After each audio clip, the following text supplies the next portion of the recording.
Oh, God. Oh, my God.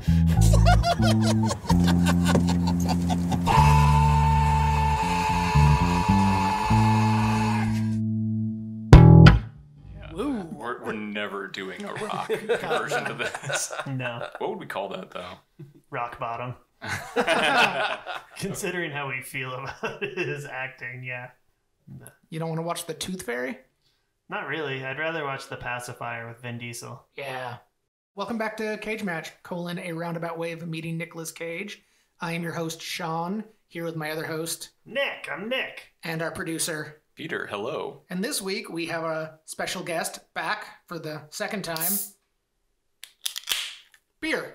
Oh, also, Adam, I brought the beer. thank you, Adam. Good job. It's good to be back. Thank you for having me. You all know how much I love the National Treasure franchise. I mean, So yeah. I appreciate you indulging me on this. Yeah, it's nice why- that you can actually talk about the first one now versus just talking about the sequel without a lot of context. Yeah, so Peter, you watched these out of order. Yeah. Nothing. The second one couldn't have made sense to you. I Did it managed to make have the to? leap.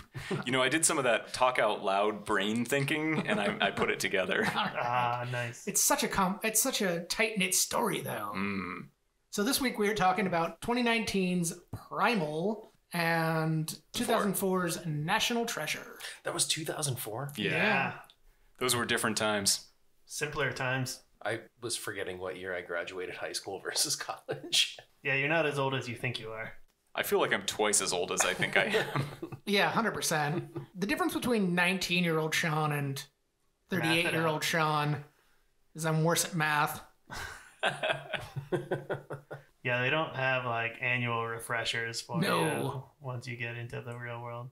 Yeah, so this is Cage Match, a roundabout way of meeting Nicolas Cage, where we bracket style take 64 Nic Cage movies and pit them head to head in 4 different categories: tough, funny, serious, and fucking weird. Wacky. And we are in Tough guy. This must be tough guy. Yeah, this is category Action right now. Cage. Yeah, action movies. I don't think I realized that you'd made like Oh yeah, 4 the regions. Yeah, I think I missed that. That's Yeah. awesome. Yeah.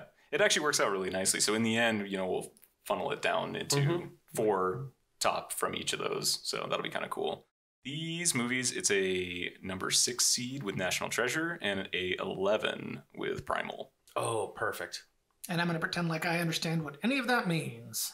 National Treasure, 2004. Nicolas Cage plays Benjamin Franklin Gates. Benjamin Franklin Gates. Diane Kruger is Abigail Chase. Justin Bartha is Riley Poole. And Sean Bean plays Ian Howe. I always forget that John Voight's in these films, and Yeah. it's still weird that he's in a movie about American conspiracies. But going back to a previous episode, Sean, I'm sorry that Helen Mirren's tits weren't in this for you. I mean, Helen Mirren's not even in this one. So. It's a real loss that Helen Mirren isn't in this one. You could always just Google her while you watch it. Probably did. So, Adam, as our National Treasure expert, what's this movie about? So my first time seeing this was with my parents and my brother and my younger sister. And it was fun. Like it is a fun movie. It's probably more fun 20 years ago than it is now. Our relationship with America is a bit different now. There's that. Also, I had very little expectation of this movie. Seeing it for the first time, I was 20 years old. And it wasn't like, oh, that changed me. Like, I'm going to go home and, like, listen to Kid A and do mushrooms. But What else? Do you guys want to listen to Kid A and do mushrooms? it was just like, Might as well. it was so much better than you could have expected. 2004, Nic Cage might have only been really a big deal for maybe 10 years at that point. Yeah, it was definitely a different era, but he had come off of, I think Adaptation was one that came pretty shortly right before this. Matchstick Men, Yeah. adaptation, Lord of Wars right after this, then Weatherman. Like- I mean, this is kind of peak second wave Cage. Right. Ghost Rider's like 5 movies after this. When was Army of One again? The only movie that matters, I think 2016. Perfect. So right between these 2 movies. Don't check the math on that. It's right in the middle. We're not a math pod. Nope. I also thought the movie was pretty well produced, directed. Like the script wasn't that good. Okay, so we'll just jump in. It starts in like, I don't remember, 1976, and he's a kid and he's in his grandfather's attic. And his grandfather's what's his name? Plumber, the like really Mario? What? No, not Mark. We're going to gloss over that. Nope. Christopher Plummer. There you go. Thank you. So Hunter Gomez playing Young Benjamin Franklin Gates. Benjamin Franklin Gates is in the attic of his grandfather's house. This is like the first minute of the movie. Christopher Plummer comes up there and is like, there's a treasure that only our family knows about. And like he gets this clue of a treasure that's been fought over for like millennia at that point. The Templar's treasure. The Templar's treasure, and the Masons, the Freemasons, have gotten a hold of it and are moving it around to like fuck with the British and to keep it safe. And all they have is this one clue: the secret lies with Charlotte. Yeah. And that has been at that point, like leading up into the 70s, where we're in this attic now. So Ben Gates, played by our hero Nic Cage, he's like military and has like degrees in history and policy and all kinds of stuff, and he becomes this treasure hunter. Moving on into like the 7th minute of the movie, he's in what I think is the Arctic at that point with Sean Bean and some goons. Well, and Justin Riley. Bartha, Riley. Yeah, and Riley Who Poole. is like The best sidekick. such a 90s kind of hacker character. Yeah. Yeah. This could have had a much more interesting opening scene if the first scene was just Ben Gates watching Indiana Jones. So they're in these like weird snowcat machines, and they can just cross the Arctic with no problem. And they have technology that definitely isn't real or didn't exist. And they can just be like, we're almost there if the coordinates are correct. I mean, satellites existed in 2004. Sure. Yeah, I just really liked that one guy being like, how do we even know this is right? And then Riley says a bunch of things that don't mean anything and don't actually point to any like conclusions. And he's just like, so, could be that. And it's like, you're an idiot. And then he says like, but don't trust me. I broke a shoelace today. Yeah. And he's like, what? It's bad luck. Fuck. They end up finding their location with some metal detectors or some shit. And they dig up a whole ass ship. Named Charlotte. After the spider. And some pig. That was actually the answer to the secret or the clue. you guys brought me over. Secret lies with Charlotte. You guys brought me over here just to Some fuck with me, pig. didn't you? You're not going to let me get through this at all. This isn't even an actual recorded episode. How deep does a metal detector detect? Well, that's the thing. Like is a handheld. that ship was only like 2 feet under the snow. Yeah. Somehow. It's been buried there for like 150 years. Well, But like Nic Cage dug it up using a bottle of water. Second time he's used bottles of water in these movies, Yeah, right? that's how you find treasure. So they get in this ship and they think there's going to be a treasure, and instead they find a powder keg that has like some ancient pipe with an inscription that you have to apply ink, or in this case blood, to, so you can read it. That's one of my favorite scenes though, is he recognizes that like, oh, we have to like rub blood on this and roll it out onto a piece of parchment.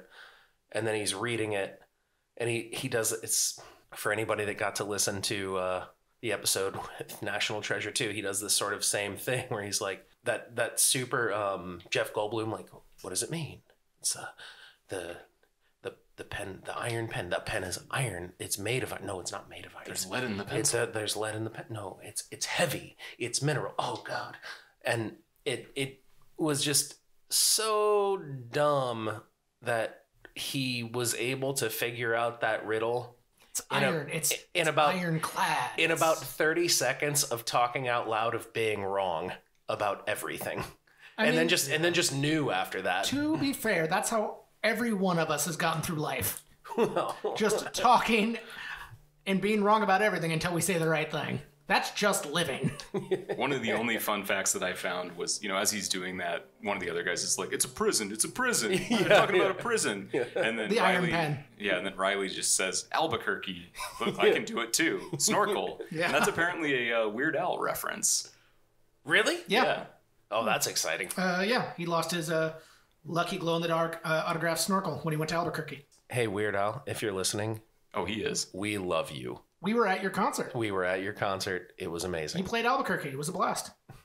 At this point, Sean Bean's angry that there's not a treasure on the ship, so he blows it up and tries to trap Nic Cage. He doesn't and blow it up. Riley Poole and He said, well, it's his plan to steal the Declaration, so Ben can figure out the map. The map is on the back of the Declaration. Right. Yeah, and that's when Sean Bean's like, I have other skills besides writing checks. Which I don't think he does. I think he just writes checks to people with Other skills. with skills. Because, the one time he physically tries to break into a place, they get arrested by like 90 cops who couldn't have been that well hidden. He solved one part of one riddle once. Yeah. He does the junior jumble. The stealing of the Declaration, that sequence, Oh, the heist was great. that was probably the best part of the whole movie. They figure out it's on the back of the Declaration. Sean Bean's like, well, I'm going to steal it. And then Ben's like, well, we can't do that. So here's a really long plan to steal it ourselves. To protect it. Yeah. And that's where we meet Abigail Chase. Diane Kruger. She was not great in this movie. No. Second one, she's better. Yeah. I do still really She took like... a couple weeks to practice. I still really do like just their bantering in these films. No, they have fine Enjoy them. chemistry. Yeah, they have fine chemistry. I enjoy the banter. There was a lot of telling women to shut up in this movie. I was surprised by that. 2004, simpler times. Different times. Simpler times. Just after Friends. I mean, when you how can still do it. many women are in this movie?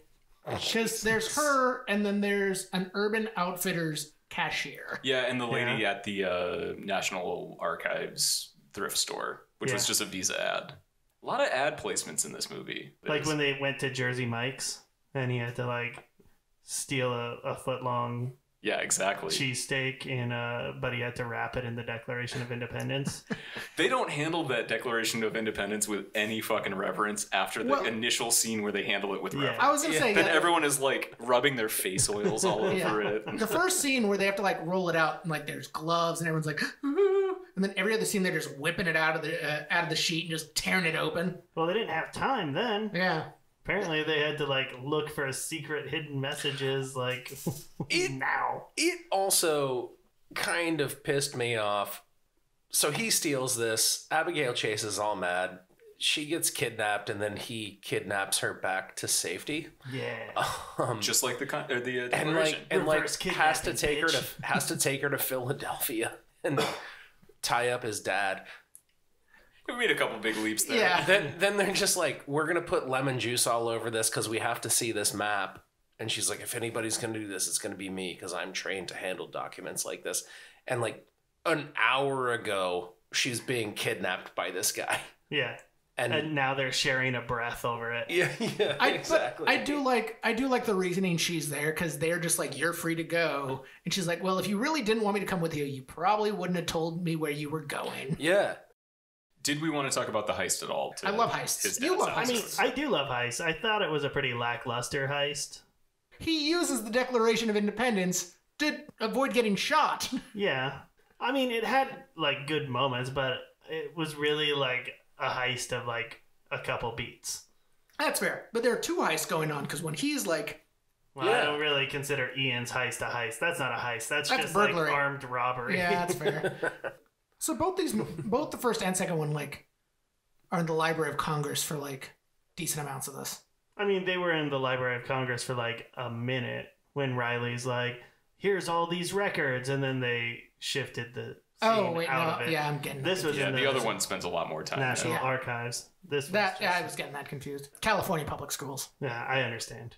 I do like how all of their security measures are just readily available for them to like look at. Yeah, I mean, I don't know what the Library of Congress actually gives out, but I don't think it's like the security measures that protect the Declaration of Independence. I don't think they just have that on file. Even like if you have to look between 7 different files to piece it together, I don't think that's available. Yeah.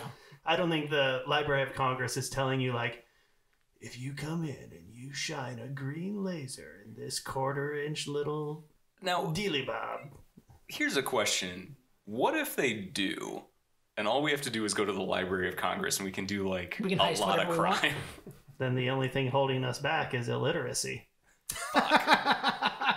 Well, all right. I guess that's our first. On our next podcast, that's our first field trip. Nick and Sean learn to read. This is going to be a sweet podcast. I don't know that high level literacy is typically the best in for crime. Like, We're not talking about crime. We're no. talking about heisting. We're talking about good crime. okay. Yeah, book crime. Book crime.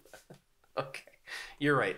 Man. We're gonna find treasures, guys. Totally not related to book crime. But I was walking my dog the other day and I found a pile of Asian import porno DVDs on the side of the road. And we're going to watch them right now. Yeah. So I've got a new It's a live podcast watch. idea, guys. Did you keep them?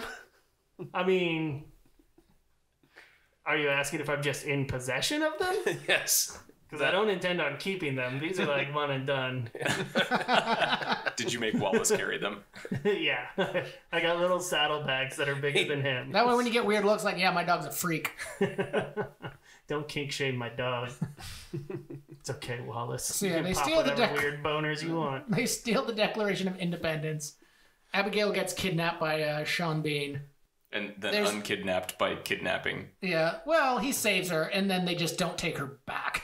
Because they can't go back because they have his credit card information, which means they know who he is. He'd set up some kind of weird room in his Yeah, a clean apartment room in his so place. that he could put lemons on the Declaration of Independence. But he can't go there now, so he has to go to his They dad's can go house in back. Philadelphia. Why does his dad have so many fucking His dad lemons? has like 43 lemons in the refrigerator. Pre-cut. Because Also, Patrick is do hosting a lot of lemon Do any parties. of you keep lemons in your refrigerator? Is that where you store lemons? This is the same guy that also just had like a grip of pizza sitting out on like some coffee table in like a sitting room Yeah. Still of warm. his super nice East Coast home. And he's going there because his father, played by John Voight. John Voight, apparently is in possession of the original copies of the Silence Dogood letters. Is that a real thing? Has anybody ever looked that up? Yeah, that's very real. No, okay. All of that's real. Too I'd be bad. frankly shocked to find out that there are originals. I mean, I'd be frankly shocked to find out there was a map on the back of the Declaration of Independence. If that's where our level of what shocks us is, Adam. To be fair, there was never a map on the back of the Declaration. What if that had just been like a Daguerreau type porn? Just flipping those special spectacles. Just Franklin porn. Yeah, oh, God. Benjamin Franklin. What? You know that guy It's was like what- into it. Like, that's a well-known fact. Yeah. It's like one of those pens where you turn it upside down and the bikini top floats off. But There you go. It's like you flip the lenses back and forth, and it's like, oh, girl, yeah, you naughty. Put that bodice on. Now take it off. You just gotta flip the Declaration upside down. The Declaration of Independence is like the original magic guy. But yeah, they go over to Patrick Gates' place In Philadelphia. in Philadelphia. Where they eat pizza and then handle the. Declaration of Independence. And they then- find a cipher key on the back. Which they determine is why they need the Silence Dogood letters. The cipher key will give them the answer to the next clue. I like But he he how also he had like photocopies in his apartment. But Yeah. then when Sean Bean solves the puzzle too, his friend just like pulls up the Silence Dogood website. Yeah, they Yahoo'd it. Because it was 2004. It's like, why didn't they just do that at Patrick Gates's house? Yeah. If it's just that easy, why is this happening? Sean Bean does the whole thing. He's working on his pad, and he's like, Oh, why that's is right. Why is silence capitalized? That's right. yeah. Yeah, that's right. Keeps coming back to it. Yeah. It's like, why are these two letters capitalized? Because they're important? Well, aw shucks, bud. Because Yeah. they're names. Yeah. So then later they Yahoo the. I do want to say, I do really like Sean Bean's, like, head goon. Yeah. You know, not Vinnie Jones. The guy that's like, is that Vinnie Jones? Nah, it's not Vinnie Jones. It wasn't Vinnie Jones. Just kind of realized that treasure maps are fucking bullshit. Go Well, on. it's fucking ridiculous. It's like, I'm going to hide this thing that's super important, but I'm going to also leave a dick ton of clues all over the place. That's a good point, though. Treasure maps are fucking dumb. But I'm also going to leave clues, and I'm going to make these clues like super figure outable by people 200 years from now. Where were we? Okay, so they have to go to Silence do good letters. Yeah, so they have to go and look at the letters, the actual letters, but they're all wanted by the Fed, so they hire some kid. They pay a kid to go in for $1 a letter. This is my least favorite part. So because you're racist? No, the puzzle. No, the kid's cool. That kid fucking rules. That kid's man. actually really cool. That kid. I have thoughts about another kid later in this podcast. I hated that fucking tower time puzzle. Well, because you needed to give Riley like one thing. He also solved that puzzle with a bottle of water. Did he? Yes. Because he took the $100 bill and he used it as a magnifying glass to look at the clock. Jesus Christ. And, What was killing me, though, is Rachel brought it up, too, when we were watching it. She was like, so the clock tower casts a shadow, and what do they do if it's overcast or it's not the correct season? Good fucking point. it must be good for just one day. And You didn't take after this film and tell her to shut up? I'm confident. Shut up in your mouth. I had not actually thought about that. I mean, I thought it was kind of a stupid gag, but I not actually thought The about second she said it, I was like, oh, yeah, this wouldn't work most of the time. Okay, but see, here's what bothered me about this puzzle is so at 2:00, the tower where the Liberty Bell was held will like cast a shadow over a specific brick that within it is the special like 3D glasses of yeah, the Benjamin red and blue. Franklin. Yeah. But the thing is, once he gets on the roof and he's looking at it, there's a giant Mason symbol on it. So I'm like, has no one ever questioned that? It's like in the top nobody right ever corner. re-roofed that building. Yeah. Yeah. Nope. The Mason symbol's in the top right corner, so you know there's a secret inside.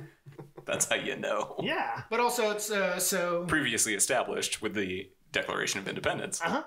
But yeah, so then there's an extended chase sequence through like. Oh, I forgot about this yeah, scene. I forgot about that scene. Yeah, it was like too. just a Saturday market just kind of just thing. a normal. I was like going through Pike Place Market. Man. Yeah. Just she just dove behind a. Butcher's. But no, I do like the market scene. Not Vinnie Jones when Abigail's hiding behind like the fish vendor, like in the stall. She says she's hiding from her ex-husband, and the woman who's working the stall is like, "Get the guy to go." It's like, "Can I help you, sir?" And he just looks at her and goes, "Shut up." All right, there you go. There's another one. And then she says, "I can see why you left him." Yeah. That chase scene through Philadelphia, across the roof and through the Yeah, there were cemetery. all sorts of chases happening. It was- Yes, it they were all wasn't- split up. It was just a weird segue. Like it didn't need to happen. Well, it gave Sean Bean the Declaration, It also and then firmly established him as like the villain. yeah, Right, and I then guess. only an hour and 20 minutes into this movie, Ben gets arrested. This is where Harvey Keitel starts to really become a firm All right, character. Harvey in this. Keitel's also in this movie. I forgot. Yeah. He plays Sadusky. Sandusky. Yeah. Sandusky. But FBI that's agent. like Sandusky. that's the point. He's got his finger on the pulse Like- of crime. like he No, no. he's introduced in DC at the heist, and then he's brought back in Philadelphia when they find out he's been at his dad's place. But like after this chase scene and Ben Gates is arrested, that's when he really gets to make a firm established character, and he does become critical character through the rest of the movie at that point. And the sequel, too. I mean, kind of. Well, in custody, they make a deal to get the Declaration back from Sean Bean by going to a naval ship, like on a tour. Yeah, they basically combine forces. He has to jump off a ship because Sean Bean's guys are in the water with scuba gear to get him away. I've always wanted to have one of those, like, scuba missile things. Yeah, those would be great. Wouldn't that be cool? That would be so much fun. As somebody who doesn't swim super well, Would've that been- would be very handy. Would have been fantastic that time my kayak tipped over in Absolutely. Lake Washington. Shout out to the people who rescued us that one time. They gave me a ham sandwich. It helped. And this is where we're finally in the final like 30 minutes of this film. Blessedly. They get to Yeah, they wrap it up pretty quick. yeah, they find out where the vault is underneath or within a Mason's like Under Trinity Church. Under Trinity Church. Broad Street. And Here, Broadway at the wall. Broadway and Wall Street. To yeah. here and And the clues are dumb. see, here's the thing where I think the second movie is better. Is there's an actual like cool dungeon. Mm-hmm. And this one, it's just like, here's an old elevator that Ben Franklin made. Here's some shitty stairs. Here's some shitty stairs. Good luck, y'all. Yeah, and then that dude just fucking falls to his death horribly. Yeah, not Vinnie Jones. That was fucking awesome. Also, that was the best part of the movie. something that He didn't scream much. something that I Perfect opportunity for a Wilhelm scream. I was gonna say. Sorry, Adam. something that I hadn't picked up on, and it admittedly very stupidly hadn't picked up on in probably the dozen or so times I've seen this movie, is when they get into that vault and they're like, "Oh, that's a chandelier," and he hits his torch to it and like lights up that entire shaft. That whole thing was made of wood. Like I was sitting there looking at it, I was like, I don't know how I just glossed over this for the last 20 years. Chandelier of wood. You're in a room full of wood that's old as fuck. With no ventilation. Yeah. So yeah, there's a little action where like all the stairs are falling apart and they have to jump on these elevators. At one point, Nic Cage has to choose between the girl and the Declaration. Do you trust me? Yeah. Being directed is like, imagine you're somehow Indiana Jones and Han Solo at the same time, To be except fair, you're Nic Cage. He did steal the kiss before that scene, so she fell. He got what he That scene was so dumb. wanted. Yeah. When they're Especially because because the goon follow. Why doesn't this ever happen to me? Like in that shitty Scottish accent. Because you're a bad guy, dude. Yeah. Obviously. You don't get smooches. Yeah. But yeah, like he drops her on that thing after previously seeing a dude fall on a piece of that wood From that just stepping falls on, to his standing death. on it. Yeah. Do you trust me? But they get down there, they find an empty chamber. There's a lamp there's a lantern in there. The Gateses spin some bullshit about how, fucking Paul Revere reference. So the next clue's in Boston. So they send them off and they leave them down there to either die or to come back for if the clue's not there. The good guys in the good guys, Riley, Ben, Patrick, and Abigail. And then they're in the room. Then they find the actual treasure vault behind a hidden wall, but it's already been cleared out.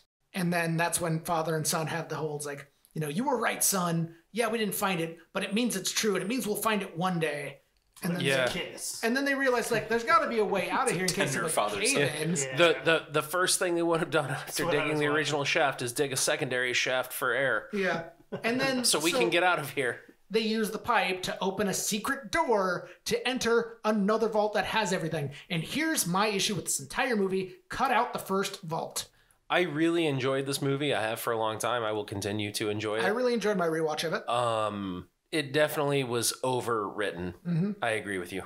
So they find the treasure. Then, yes, there's a staircase. There's another door that leads to out of another grave right next to the first one, which means if you just would have gone 2 slats over, you could have avoided all of that bullshit. That wasn't in the clues. I know, Sean. But it's my same issue with the game Skyrim. Yeah. You go through an annoying ass dungeon. Over there. You go through an annoying ass dungeon to get a treasure, and then there's just a back door. Yeah. Or the Uncharted games. Yeah. It's like, I'm deep underground in untouched ruins. Why is somebody shooting at me? But yeah, then they get their freedom by when they talk to Sandusky. They get their freedom? Well, yes. They secure their freedom. They secure their freedom. They bargain it. They bargain with Sandusky. And, while he's talking to Sandusky, Sandusky has a mason ring. So yeah. And then Sandusky just happens to know all this shit about the... It's just Sadusky or Sadusky. Sadusky's worse. Let's do Sandusky. Sandusky is definitely somebody else. Okay. Yeah, Sandusky is who the does guy, other things with his finger rings. Oh, no. But either way, there's a pinky ring with a mason symbol on it. Harvey Keitel knows a bunch about the treasure. I'm like, why didn't you just listen to him in the first place then? Well, obviously he doesn't want him to go looking for it. Finds it anyway. Oh, and they decide they're going to give it to all the museums of the world because not one nation can hold this. Which, yeah, America would not let that happen.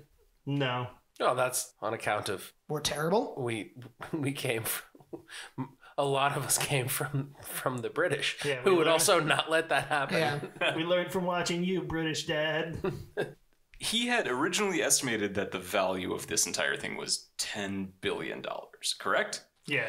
Well, yes. He Harvey Keitel was going to arrest him, and he was like, well, about 5 stories below you, there's about $10 billion worth of history. But how would you quantify? Yeah. Even still, okay, so let's just call it $5 billion. Sure. What is 1% of 5 billion? 1% of 5 billion would be 50 million, I think. 50 million. So then Riley Poole walked away with $25 million, and all he got was that fucking spider. Yeah.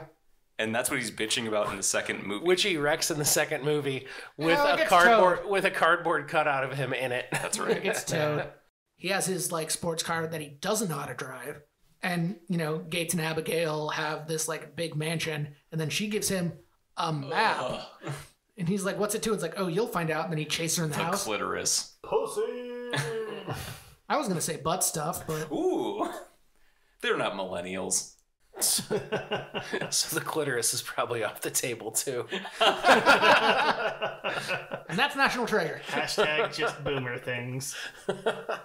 Adam, do you have a particular quote from this film? The one that always has kind of stuck out to me as like a cagey kind of quote was when they were in the park right after stealing the Declaration and re-kidnapping Abigail Chase to safety. And she's like she's just doing a horrible job of acting and trying to steal the Declaration. I don't remember the exact quote, but it's the way he delivered it, where he's like, I'm going to let you hold on to this. And he hands her the Declaration of Independence. He goes, if you'll shut up.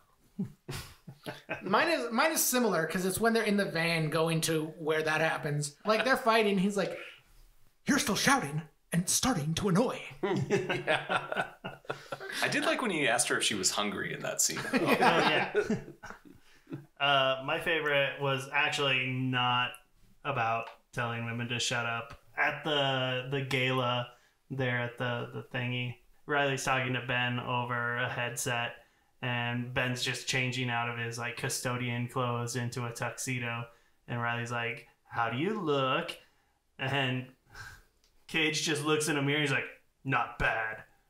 And Riley's like, Mazel tov. And it's like they're obviously doing separate readings, not connected to each other. Yeah. Because Cage is just like so serious, like, how do I look? Not bad. It's like, that is not what he's doing here. You're not picking up what he's laying down. Mazel tov. Also, I mean, for Josh, because he is a patron, and we'd be remiss if we didn't mention the quote, the last time this document was here, it was being signed. Because he quotes that a lot. So, good Cage, good movie, bad Cage, good movie, bad, bad, good, good, good, good, bad, bad, good, bad, bad, good, good, bad. Perfect. I know that I don't get to have a vote, so I'm just going to go first. I mean, you get to vote on this part. You still get to talk. Medium Cage, good movie. That's a cop-out. I'm gonna okay, if I can't do medium, because I was also gonna do the inversion of that. I think this was a medium movie, good Cage. You thought it was good Cage? I thought that he played that character of like somewhat charismatic treasure hunter, you know, smart adventurer, whatever, like pretty well. I think I misunderstood the assignment. This did not feel like... I thought he did a good job. I just did not feel like... I mean, this was like the cagiest role. No, but like this is... I mean, also, depends on your definition. Look at the movies I listed off that were coming out around this time. This is kind of his return to... not serious roles, but he did adaptation 2 movies before this. Yeah. Matchstick Men was next. Lord of War is coming up. This is a little more in his movie star era. I would say good Cage, good movie. And it's also I think a Disney movie, right? It is. Yeah. So Brockheimer production. It was almost a touchstone picture, which is when it goes slightly older, but they got it to PG. Yeah. I mean, this will not be the last time I've seen this movie. Same. So I'm with Peter. I thought it was good Cage, medium movie. We've seen better heists. We've seen better puzzle solving. You know, we've seen more concise stories. Yeah, definitely that. We've definitely seen all of those things multiple times. Yeah, I mean it's a mid-seed. Yeah. If this thing were 20 minutes shorter, I think we've got a tight, fun fucking romp of a movie. Yeah. If you could break it down and make it 30 minutes shorter, put it in at like an hour 45, you'd have me there. Yeah, no, I mean, that's really the thing. It's long. It is so long. take a minute away from every scene, you'll easily lose half an hour from this movie. Right. Like, you won't miss any content. Just the scene where the Declaration exchanges hands because I don't remember Abigail or Riley or whoever fucking falls down and it goes out. He gets like run over by a bus and shit. Yeah. And then it just like the slow-mo of Sean Bean like walking up in a suit that's way oversized. Did you all notice that? It's of an era. Riley Poole's pants were way oversized every time. No, that reminds me. This is the thing that happens in every movie when someone almost gets hit by a semi that just blares its horn because someone like runs in the street. That semi never stops. Nope, never. No one ever stops to get out of the truck and be like, are you okay? Or what the fuck? They just keep going. Those guys get paid by how quickly they get their shit delivered. Like, That's why it's always just like... Sean Bean's... she's fucking fine. Sean Bean's costume designer in that movie was Jenko. Like, it was fucking ridiculous. I was just thinking I would love to see a movie and just in the background, like super serious movie in the background on some street scene, see some asshole and some Jenkos. Or see a juggalo just hanging out. Full stovepipes. Just an extra. Also, does anyone else remember Urban Outfitters? Oh, yeah. They still exist. Yeah, Do they? They're around. Oh, my God. I mean, Hot Topic, those things, they're all around. I haven't been to a mall in like a decade. Where do you meet women? I don't. Primal. We're talking about Primal. Yeah, speaking of a movie that is a lot shorter, but probably could have shaved about 20 minutes off of. Primal. It comes in at a crisp hour and 37. 37. Yeah, that's right. And that's with credits. Yeah. Which you gotta watch the credits. Okay, wait. Oh, of course. What about an after credit scene? 2019's Primal, which brings back all of the CG technology of a late 90s Jumanji. The animal work in this movie is so fucking bad. It's only The white jag. the white jag. Like, the monkeys are fine because they never... They're fine. They're fine, but they never stick on the monkeys long enough for it to matter. Oh, except for the baby monkey. Do you remember the baby monkey's look? Oh, yeah. It looked like my nutsack. What killed me was the fucking tapir that he's trying to get back in a cage. So you've got Nic Cage like shuffling around with his arms out, trying to like get this fucking fake animal into a cage. And it's terrible. Like, the tapir just walks so nonchalantly. It's just like... So yes, this is a movie. This movie is... it fucking rocks. I wish you all could have had the experience of seeing this for the first time. I mean, I did have that experience. With a rocket scientist. Yeah. Oh, okay. Talk about that for a second. Lay some groundwork. So I watched this on Saturday, and I was at John's house. For context, John is a rocket scientist. John is also a cage dancer for the pod. And an eventual guest. John had asked me to come over to teach him how to bake bread, which takes a lot of time. And I was like, I've got some stuff going on. I've got school, and I've got to watch this movie. And he's like, well, we could watch that movie while we're baking bread. And listener, if I could give you any piece of advice, if you want to watch Primal for the first time, 20-minute installments is the way to do it. Agreed. 20 minutes, take 15 minutes off, and come back and start over. Nicolas Cage plays Frank Walsh. Famke Jensen plays Dr. Ellen Taylor, and everyone else is probably an extra from Burn Notice. Oh, Kevin Durant. Come on. Kevin Durant. Okay, he was excellent in this movie. great. He was amazing in this movie. He outcaged Cage. Yes. That's true. This is the most phoned-in Cage performance I feel we've seen. Oh, yeah. He didn't Really? give a shit on this one. This one was pretty It might be the least dialed Cage that we've seen. Yeah.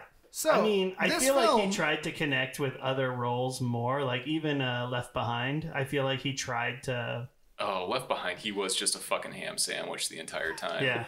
But in this movie, he's just like, giving us the lines with whatever reading he felt like at the moment. So, Cage had done a movie with this director before. I don't think anybody Nick Powell. I don't think anybody directed He did this. the movie Outcast, which I mentioned earlier, with Hayden Christensen. And they felt that through the production process, they didn't get enough like leeway to be who they wanted to be. So this was their ability to be who they wanted to be, much like Dog Eat Dog was supposed to be their big one after Dying of the Light. Yeah. Yeah. Okay. So both of those failed. Yeah. I mean, I can see what Cage was trying to do.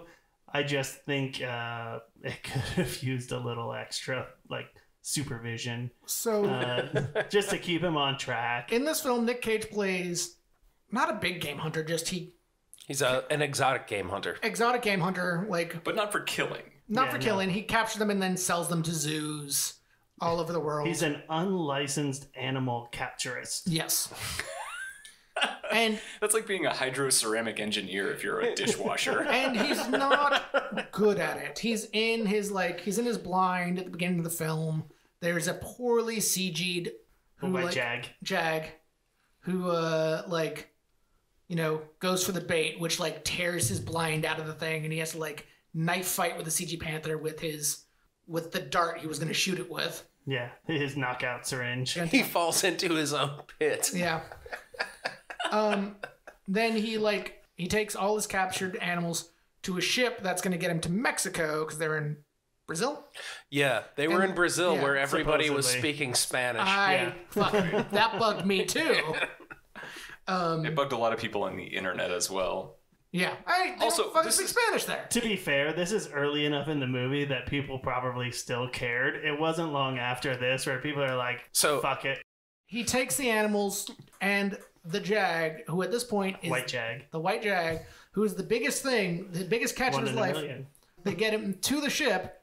U.S. Marshals show up with a prisoner on the ship, and then the whole like white Jag story arc fades away until it's necessary for a final conflict. But isn't Kevin Durant kind of the white Jag? He's the white Jag of my heart. You could have cut out that entire story arc, and it would have made no difference. No, it gave him like the big. Have you been waiting on that one? Hot off the presses, baby. I mean, the only thing it really gives him is an excuse to use a fucking blowgun in the final scene. But other than that, like, none of that is certain. Like, the actual story of this movie, none of it is served by him. The whole animal subplot. Well, if it didn't have the animal subplot, why would he be on the boat? You two are city kids, but you and I are country folk. So we understand these things. So Animal I assume trappings. at some point you've hunted. Yeah. Not very effectively. I have very bad ADHD. That's fine. I gave that up real That's quick. fine, but I'm guessing while you were trying to hunt, you weren't smoking a fucking cigar. Thank you. That bugged the shit out of me. And just like eating crackers out of a coffee can. And just being loud, yeah. He had like gin, a cigar, crackers. He's just swearing and Like talking on his phone. The first All of these things seem to work for him. the though. first minute of that movie, I was like, this is just some bullshit. Like, For all of the bad that was in this movie, I really enjoyed the way that it was shot. The way it was shot, they tended to like station a lot of props in front, and it gave it this weird like faux 3D feeling. Really, for me, the one redeeming quality, because it felt like that was the only intentional thing that they were really doing. There's one thing that carried through the whole movie. That fucking soda can in front of the camera. Did anybody else actually notice that? No, I was so distracted by how washed out the color palette was for this movie. Like, I could not get over it. It wasn't even washed out in a way that it was like lights are blowing things out. It was just dull. They just dull. Everything was khaki. like Yeah. the Cream and vast gray. majority of scenes, especially ones that would have had any kind of like real action, the actors would have been staged behind furniture and things like that, so they were like really away from the camera, so it gave this like really solid depth. My favorite part of actually what you're talking about is all the fight scenes that happen like behind barrels and things where you don't see any action. oh yeah. Well, the one actual fight scene with I love it when they position... I'll just fuck off then. no, like the No, one, I mean like the actually. one, the one real fight scene between Nicolas Cage and Kevin Durant is just Nic Cage is not trying at all. That was Not so he's lame. fighting. Neither is Kevin Durant either. It's like, okay, he shot me from this direction. I'll just spray bullets Reload. Oh no, I'm talking about their actual like fight. Oh, at the end. Okay. Like when they're like fisticuffs, and it's just like Kevin Durant's like putting in the effort to like make it look like he's fighting, and Nic Cage is just like buckling knees before anything even comes close to him, and he's just like, I don't want to be here. We're gonna get this in one shot. And we're gonna be done. To be fair, by that time Nic Cage had been shot in the leg. So Kevin Durant's character, I don't know the last Loeffler, time you got shot in the leg. not recently, escapes and is now on the ship. His escape scene was great. His escape scene was great. Pretty good. Is escaped, let the animals loose, stole some poisonous snakes, and now is systematically taking out all the U.S. Marshals and taking everyone out It's just to snakes on reclaim boat. the ship. It is snakes on a boat. It was. I didn't think about that. It was snakes on a boat. And Femke Only Janssen by is technicality of there were 2 snakes. and Femke Janssen If is there had been there. any fewer snakes, it would be snake on a boat. Femke I would Janssen. watch that. Femke Janssen is there solely to be a woman. Like she's supposedly a doctor because of dude's seizures, which is how he gets out of prison by faking a seizure. And This is another movie in which Nic Cage tells women to shut up a lot. Yeah. And then they like need to give her more reason to be there, so they poison the ship's captain and the worst kid we've seen in a movie.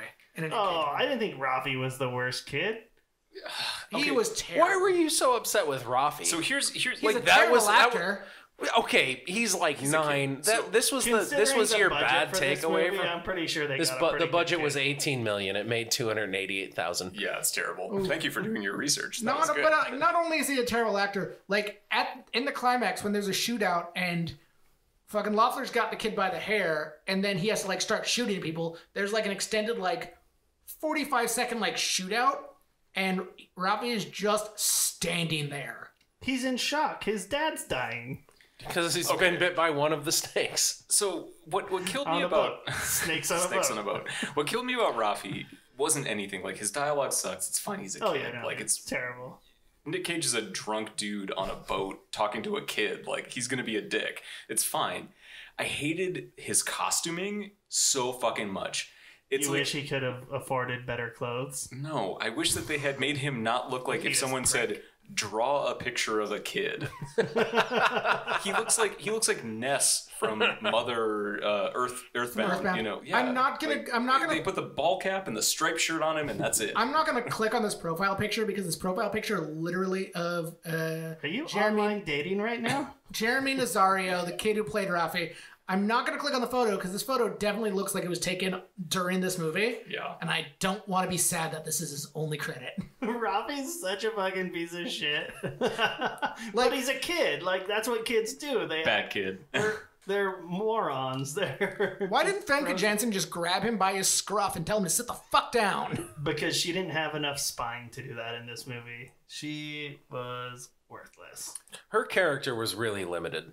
I have to assume just for the storyline to let Nic Cage's Frank Walsh, Who is a nothing character. who was a nothing character. Like, this is... But like at some point you gotta like She provides... in his best moments when he finally like decided to stop being a shithead and do something, he basically became like Kevin Costner in a baseball movie.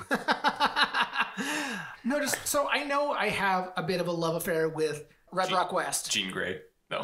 Red Rock West. Red Rock West. Where it's just like Nic Cage plays a dude who's now in a shitty situation and he has to like generic tough guy his way out of it. And that's what this movie is trying to be and fails on every level. He is nothing in this film. This is the only time I've seen him in a movie where I'm just like, I don't buy any of this. You don't buy any of this. And it's frustrating because this is right at that kind of start. You know, we had Joe, Color Out of Space. There's like, this is getting to that third wave Cage, and this is just awful. I think the movie just didn't do a super good job of selling us what he is. He's just, I mean, kind of a shit heel, and I've known plenty of people just like him, and I can look at him and be Why like, are you looking oh, at yeah. me? Because I don't know. I think there's a character there. I think the movie didn't really do us any favors in getting it to us. This whole movie was just like, this is a long episode of Burn Notice. This is a USA movie. So USA actually, Network movie. Actually, one of my biggest issues with this movie was feeling like the idea had a lot of legs. The script was How many legs? fucking garbage. White Jack's got 4. But like, okay, you think of this as like At least 6. you think of this as like a late 80s, early 90s Schwarzenegger film, it would have been awesome. There was a lot of potential for this, and they just fucked off with it. Well, I keep forgetting that there's a white jag in this film, and the writers do too. No, it shows up every time they need some kind of It's To just diversion. remind you that the white jag's in this film. Well, no, to like, keep Nic Cage's like attention split. I think the big thing for me is that, like, in a Schwarzenegger version of this movie in 1995, he would have been a hero character even if he's a flawed hero. Yeah. And Nic Cage's character in interviews, he was like, "No, I play a bad guy. Like, I'm a pretty shitty guy. Like, Yeah. I'm kind of a poacher, but not quite, but I'm still pretty bad." It's like he's designed to be unlikable and performed as unlikable. Yeah.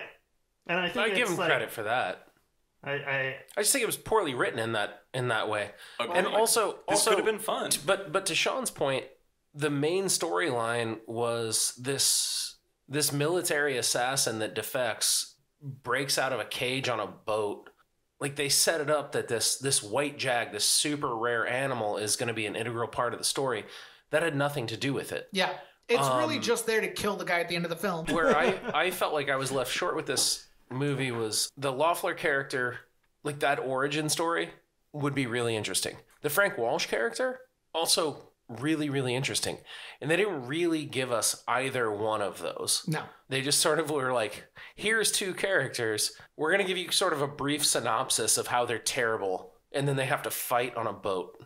I do feel like there's a lot of potential in this script, but this was meant to be a quick 97-minute movie. Let's make some money. They didn't. It turns out they lost a lot of money. I thought that Kevin Durant did a fantastic job of playing Loeffler. He was very convincing as like a fucked up assassin that did not give a shit. He just wanted to get back to like the South American jungle and assassinate people. That felt that he did a great job. Go with what you do know. what you love and you never work it day in your life. I would okay. I just love killing people in South Africa or South America. He was spectacular. Really stand by his performance in that. I would have liked to have learned more about that character. Frank Walsh actually is an interesting character to me, and they just sort of made him like a cheap dime store bad guy that was like, "Oh, I've got some animals. I gotta get him to Mexico or wherever he was going. Gotta get him to Mexico." Yeah, and then fucking Jean Grey, Jen Kajanskin. yeah, like her weird ass little flip at the end was so predictable and stupid. I want to talk about her at the end when Nic Cage is like, "I need you to go down and draw him out. So go down to the galley and like make a bunch of noise." Okay, how will I know where you are? You won't. You've just got to trust me. Yeah, going back to National Treasure. And then it's like, you gotta okay. trust me when I'm about to throw you onto a giant wooden platform to your death. But it's not like count to 300 and start. It's just like, I don't know, fucking get out there and make some noise and pray to God that I'm in a good spot. Again, in terms of poor editing, he puts Scuddy in his room. Scuddy being the engineer of the ship. I liked that character I liked a Scuddy. lot. I liked that character a lot. But then that like, dude was just smoking cigarettes in a diesel room. when Nic Cage finally decides he's gonna hunt, I'll tell you this, that's okay. Because diesel's actually only flammable when it's pressurized, like atomized. You could throw a cigarette in just like a open bucket of diesel and it wouldn't like Diesel facts. so but You when don't smoke the right cigarettes. when Nic Cage is going to hunt, finally goes decide he's gonna go on the hunt for Durant. He goes into his cabin, pulls out like a compound like bow, and I'm like, where the fuck has that been this whole movie? Also, I see why you're not allowed to have guns on ships, because everyone dies real dumbly in this film. Yeah, The U.S. Marshals are terrible in this movie. Cops are bad. Cops are bad. To be fair, they are only U.S. Marshals. I do Adjacent people are bad. It's like too. I'm in water and I need help. I do have it's questions. The Coast Guard. I do have questions about like the guy leading the U.S. Marshals after like Durant's escaped and they've like had a few failed attempts at capturing him. It's like, until we capture him, I'm the captain. Pretty sure that's not how captaining works. And then especially in like non-American international waters. And then Walsh is just like, well, I don't have to do what you say. It's like, well, if you don't, I'm going to bring you up on treason or whatever else mutiny or whatever else I can. I'm like, again, you're not the captain. This isn't your ship. He's not part of the crew. And he's not part of the crew. I did look up the writer of this script, and you did more work than I did. I can't, off the top of my head, name any of his other movies. He has written quite a few, and they're all kind of this about this. Yeah. Is he a white jag? White jag just off, a white maybe. jag on a typewriter writing stories. It's like, I just had my best. There's gonna be a fucking MacGuffin in this movie, and it's a his white name is jag. His name is Hunter Jag. He's white, and he played lacrosse at Duke. I just had my best joke in this whole podcast, and you all talked over it. You can do it now. No, it's not worth the it. moment's gone. You can save it. Save it for next time. I say he was a white jag off. Oh. That was your best joke? You claimed that as your top achievement? Call the shot. Yeah.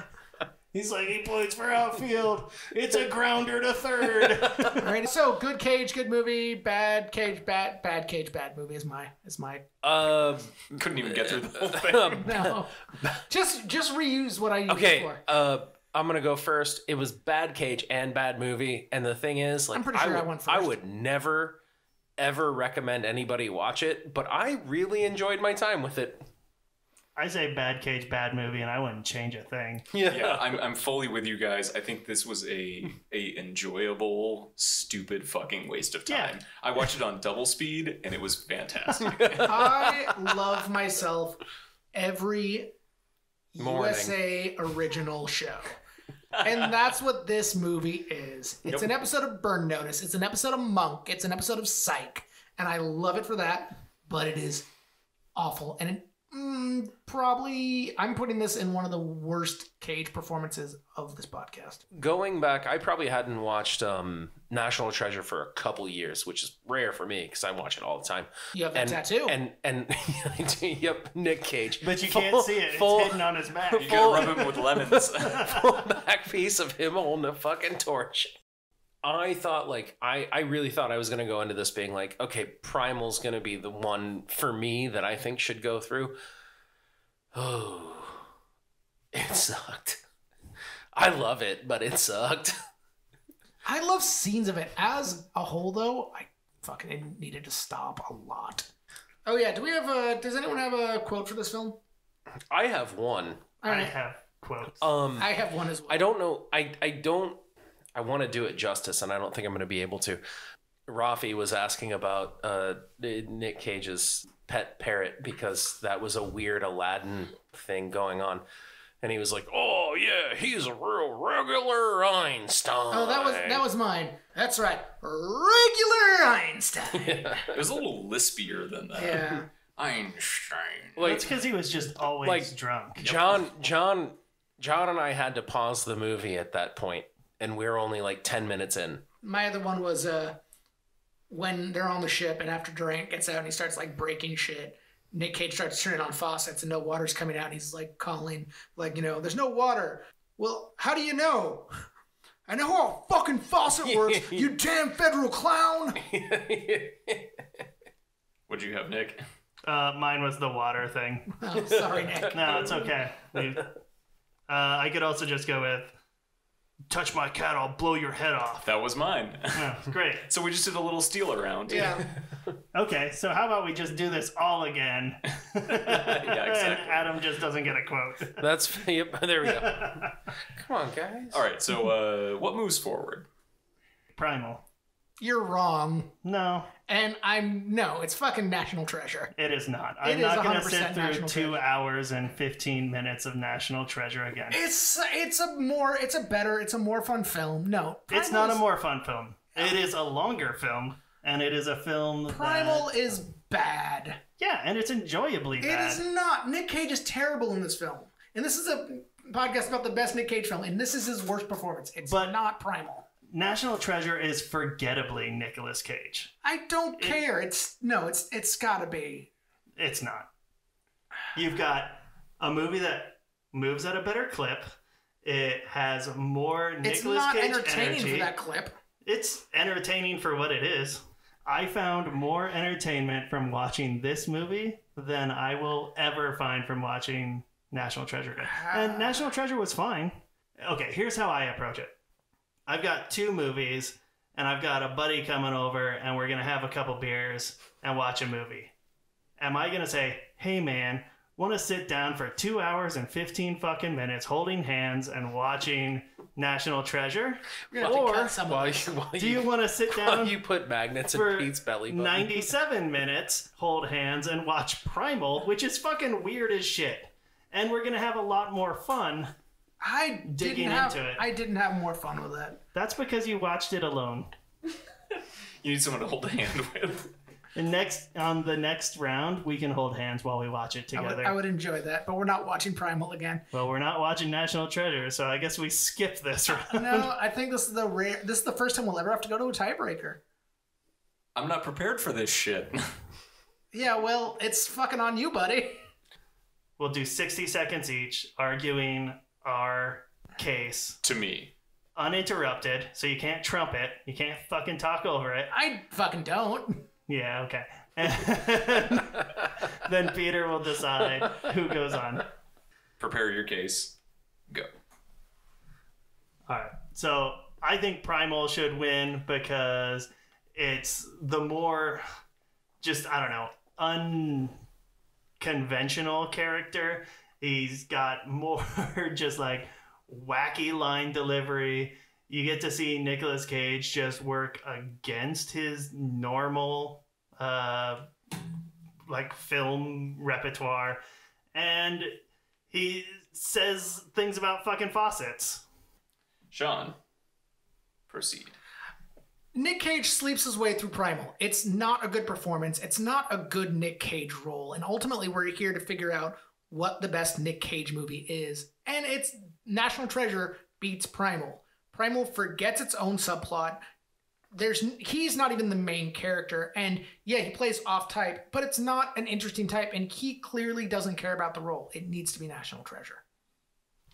Okay, I want a rebuttal real quick. What? No, you can't change the rules. No, every debate has rebuttals. And I'm just going to say, really quickly, you didn't even talk about your movie. You spent your time talking about Primal. It's obviously the more talkable movie. You can't even defend National Treasure because you're too busy talking about Primal. I was talking about You talked about Primal. All right, cross You Sean. literally didn't say anything about National Treasure. I said it was the better role. Yes, it's longer, but it's not worse because it's longer. But you're going to have to watch it again, and it's going to go against The Rock. Save yourself some time in the future. Peter. My ruling, National Treasure. Thank you. Sorry, Nick. This is a poor choice. I don't disagree with you, and I think both of these are set up for massive failure against The Rock, but I liked his effort more in National Treasure. I think Primal ultimately is a movie that I think could have been a TV episode, and I would have been fine with that. Like, give me that in 40 minutes, and I'm fucking on, but yeah. You're all gonna regret this. I'm just gonna vote for Primal next time anyways. Because I'm a bad loser. I love a good poor sport. Yeah. So is Kevin Durant. You know, it's not like I bring up the fact that I have to watch Army of One every episode. Yeah. Oh, True there enough. it is. Got it in this time. Yeah, right at the I end. was afraid you weren't gonna mention that. Still a more cagey movie, just like Primal. A bad movie can be good. It's the cost Two wrongs can make a right. No. Just fucking kiss me, big boy. That's just not this film. All right. National Treasure is the better movie. If that's the one I'm suggesting to people, it's National Treasure. I disagree. I've watched them both 3 times, and this week Why? I'm gonna continue to watch Primal because it is honestly, it's just a bad movie fun. It's a good movie to watch when you want to watch a bad movie, and it's got Nicolas Cage. And It does. he's surly. He gives like a shit performance, and honestly, I find that enjoyable. I expect more from Cage. At this point, You're not honestly watching Nicolas Cage What's movies. that? I am though. That's kind of the whole point of this. It's like that. It was like that restaurant in St. Louis where their waiters are meant to be rude to you. Oh God, yeah, we saw a place like that in Vegas Yeah. too. It's like That's it. Johnny Dickholes or something. Yeah, Good old Johnny Dickholes. He was trained by that wait staff. Oh, yeah. Anyways, Well, for everyone here at Johnny Dickholes, please rate, review, and subscribe. thank you guys for having me again. This was a lot of fun. Oh, you're still here? Yeah, welcome back, Adam. Jesus Christ. Love you, Adam. Thank you for coming. I had a really good time. Thank you for letting me have an excuse to watch that fucking movie. Yeah, you can also support us on Patreon at patreon.com/cagematch. Also, special thanks to all of our Sparkle buddies, Josh, Sean, Josie, Rico, Matt, and Adam. And for our cage dancers, Ira and John. Thank you for your support. We're on Reddit if you want to chat with us or yell at us for our dumb shit at Cage Match Pod. Yep. Whoever keeps thumbs downing our stuff on Reddit, fuck off. Or keep it up. Yeah, no, I like the conflict. And I've got all these fucking exotic animals I bought for apparently no goddamn reason. We'll If give you anybody 1%. wants them, you can have them. Thought it was going to be a good season 2 bit.